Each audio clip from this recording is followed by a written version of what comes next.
The national elections are just 2 weeks away, and voters are given the opportunity to decide which of the candidates will be best suited to represent them, along with deciding who will be America's leader for the next 4 years and who will represent Massachusetts in Washington, D.C.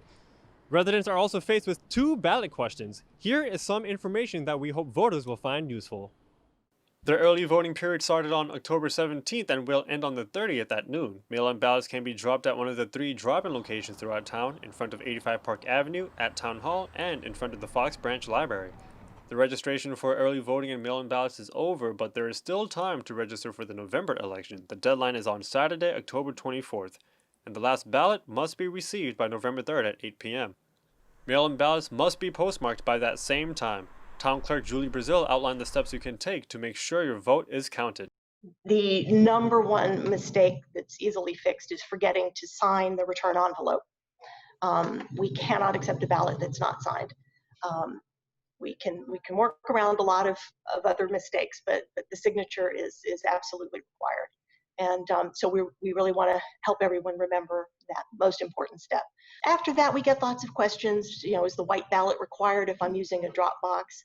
And the answer is no. It's often helpful, so I encourage people to use it since we sent it to them. But if you have a problem and you need to cut open your white envelope to fix a problem that you realize that you made on your inner ballot, on your inner envelope, that's fine. The white ballot isn't a necessity. Thousands of residents have already cast their ballots. One early voter explains why it's a great option. I just think it gives more people an opportunity to vote when they can vote. For some people, Tuesday is not a good day to vote.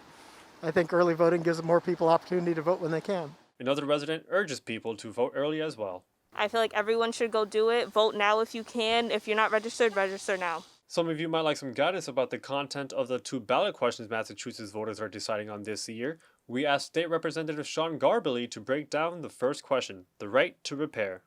So the first question, or one of the questions says, is a question that Massachusetts voters have seen before, and it's the question of right to repair and who should have the information to your for your car so that you can get it fixed no matter where you are, a local auto dealer or a car dealership.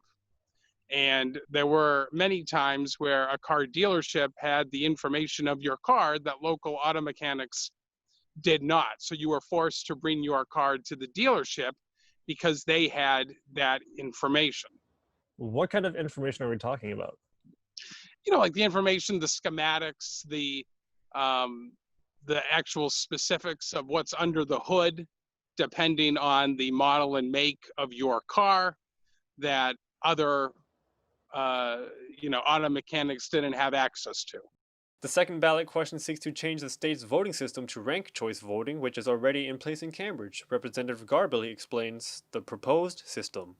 So there's been an effort, and the voters will have the ability to have their say on November 3rd to move to the system of, for statewide races, not local races, but to move to a system of voting for ranked choice voting, where you literally will get your ballot and there'll be several candidates and you will be able to rank your preference, 1, 2, 3, 4, and so forth.